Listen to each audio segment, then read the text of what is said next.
Hi friends, welcome to our channel మనసా కవించకి. దాంతో కోపంగా ఏమొస్తాయి అంటూ నాలెడ్జ్ వైపు చూస్తుంటే ఆ చూపుతో నాకు పని లేదు అన్నట్టుగా మోక్ష దగ్గరికి వచ్చి కాళ్ళు పైకెత్తి తన చేతులతో మోక్ష చెంపలు పట్టుకుని తన తలతో మోక్ష తల మీద చిన్నగా ఢీకొట్టింది. మోక్ష చూస్తూ నాలెడ్జ్ తర్వాత మీటింగ్ చూసుకొని మళ్ళీ అటు నుంచి అటు ఆఫీస్కి వెళ్ళి ఆఫీస్ అయ్యాక ఎవరి ఇంటికి వాళ్ళు చేరుకున్నారు. లాలిచ్చ ఇంటికి వచ్చాక తన ఫోన్ తీసుకుని ఎవరికో ఫోన్ చేసింది. అటువైపు నుండి హలో అన్నాక, హలో అంకుల్, నేను లాని అని అన్నది. అటువైపు నుంచి, ఓ లా, ఎలా ఉన్నావు తల్లి, ఏం చేస్తున్నావు, నువ్వు బాగానే ఉన్నావు కదా అని అడిగాడు సుందరం. హా అంకుల్, నేను బాగానే ఉన్నాను. మీరు పిల్లలు ఎలా ఉన్నారు? నేను పంపించేటప్పుడు మీ అందరికీ సరిపోకుండా అందరూ కడుపు నిండా తింటున్నారా అని అడిగింది లాలిచ్చ. అయ్యో, అందరికీ సరిపోతుంది తల్లి. నువ్వు ఇలా మా కోసం చాలా కష్టపడుతున్నావు. అసలు నెలకి తింటున్నావా నువ్వు అని అడిగాడు అటు నుంచి. హా అని సమాధానం చెప్పింది. ఇటు, అమ్మా లా, నువ్వు జాగ్రత్త తల్లి, వాడు నీ కోసం వెతుకుతూనే ఉంటాడు. నువ్వు వాడి కంట పడకుండా జాగ్రత్తగా ఉండమ్మా అని అన్నాడు సుందరం. అలాగే అంకుల్, అలాగే. ఈ నెంబర్ నుండి మీకు కాల్ వచ్చినప్పుడు నేను ఇలాగే లా అని అంటాను. అప్పుడు మీరు ఫోన్ చేసింది నేనే అని మీకు అర్థం అవుతుంది అన్నది లాలిచ్చ. అమ్మా లాలిచ్చ, నేను ఒక మాట చెప్పను అని అన్నాడు సుందరం. చెప్పండి అన్నది లాలిచ్చ. అమ్మా, ఎందుకు మాలాంటి అనాథల కోసం నువ్వు ఇలా నీ ప్రాణాల మీదకి తెచ్చుకోవడం అని అడిగితే, అంకుల్ ఏంటి అలా మాట్లాడుతున్నారు? ఏ అనాథలైతే వారి ప్రాణాలు కావా?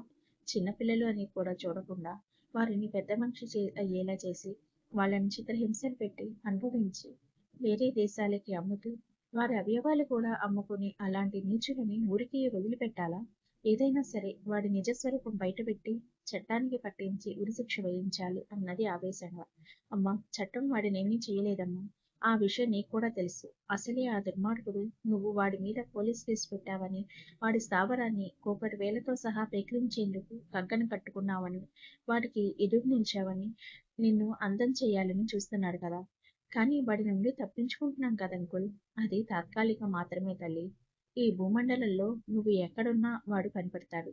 అయినా నువ్వు మటుకు ఎంతమందిని కాపాడగలవు అని అన్నాను. ఈ దేశంలో ఎన్ని అనాథ శరణాలయాలు లేరు?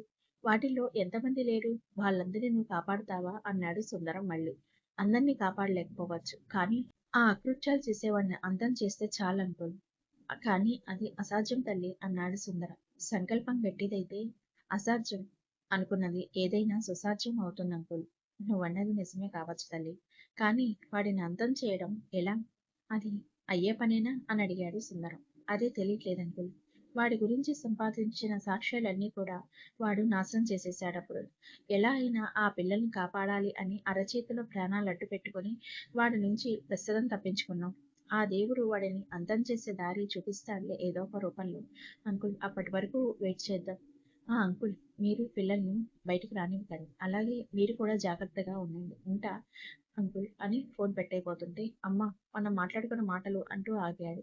మీ అనుమానం అర్థమైంది అంకుల్, కానీ మన నెంబర్స్ ఎవరు కూడా ట్రాక్ చేయలేరు. అలాగే మన మాటలు కూడా వినలేరు. విన్నా మనం అని అనుకోరు. మీరేం కంగారు పడకండి, జాగ్రత్త.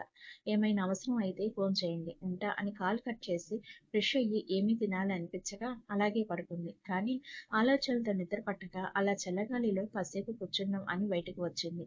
తన రూములో బెడ్ మీద పడుకున్న మోక్ష కూడా నిద్రపోకుండా అబ్బా అనుకుంటూ అటు ఇటు దొర్లుతూ లాలిత్య రూపం, తన అందమైన కళ్ళు, ఉదయం జరిగింది గుర్తురాగా నాకు నీ ఆలోచనలు బిక్కిరి చేస్తున్నాయి అంటూ బెడ్ మీద నుంచి లేచి బాల్కనీ వైపు వెళ్ళాడు.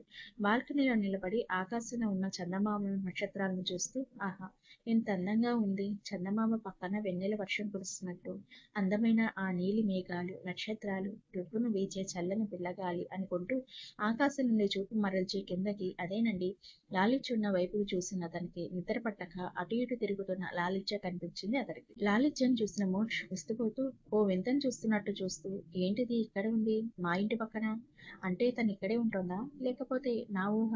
ఈవిడి గారి కళ్ళు అబ్బబ్బా ఏమున్నాయి, ఇందాక నుండి ఇవే కదా గుర్తుకొస్తున్నాయి, నిద్ర లేకుండా చేసినాయి. బహుశా దాని ప్రభావమేమో ఈ భ్రమ. అయినా తను ఇక్కడ ఎందుకుంటుంది? ఉంటే నాలుంటి నాకు తెలిసేది కదా అనుకుని మళ్ళీ చూశాడు. ఓరి నాయనో, ఇది నిజం, ఇది నా ఇంటి పక్కనే ఉంటుందా?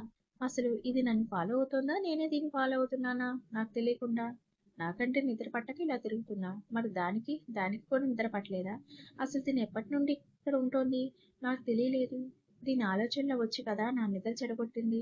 ఇప్పుడు ప్రశాంతంగా ఉంటుందని ఇటొస్తే ఇక్కడ కూడా తయారైంది అర్ధరాత్రి దయ్యంలా అనుకుంటూ ఓయ్ నిన్నే ఏయ్ అంటూ పిలిచాడు మోష్ లాలిత్యను గట్టిగా. అయినా లాలిత్య పలకలేదు. మళ్ళీ పిలిచాడు గట్టిగా. పలకలేదు. దొంగ మొహంది. ఇంత గట్టిగా అరుస్తున్నా కూడా వినపడలేదా దానికి? అని విసుక్కుంటూనే ఓయ్ ఏయ్ నిన్నేనే రాకాసి అంటూ ఇంకా గట్టిగా అరిచాడు. అయినా పలకలేదు. అటు ఇటు తిరుగుతూనే ఉంది. దాంతో మోడ్ష్కి కోపం పీక్స్కి వెళ్ళింది. గబగబా బాల్కనీ వైపు ఉన్న మెట్లు ద్వారా కిందకి వచ్చి గేట్ తీసుకుని లాలిత్య దగ్గరికి వెళ్ళి ఏయ్ రాకాసి అంత గట్టిగా అరుస్తున్నా కూడా వినిపించడం లేదా అని అడిగాడు గట్టిగా. అటు ఇటు తిరుగుతున్న లాలిత్య సడన్ గా మోడ్ష్ గొంతు విని అది కూడా కోపంగా వినపడంతో పైగా రాకాసి అనడంతో కోపంతో వెనుతిరిగిన లాలిత్య అక్కడ ఎదురుగా కందగడ్డల మొహం పెట్టుకొని ఉన్న మోడ్ష్ని చూసి సార్ మీరా అనబోయి ఈయన నాకు రెస్పెక్ట్ ఇవ్వనప్పుడు నేనెందుకు ఇవ్వాలి అనుకుని కూల్గా ఓ నువ్వు పిలిచింది నన్నేనా ఇంకెవరినో అనుకున్నా అని అన్నది. ఎవరినో ఏంటే నిన్ను అంటూ చెయ్యి మడిచి మోచెయ్యి ఆమె మీదకెత్తి నిన్ను కాక మరెవరున్నారు ఇక్కడ అని అన్నాడు. ఆహా అంటే రాకాసి అంటే ఓయికి ఒసి అంటే నన్నే పిలుస్తున్నారని నాకెలా తెలిసింది సార్? అయినా నాకొక పేరుంది కదా అది మీకు తెలుసు కదా.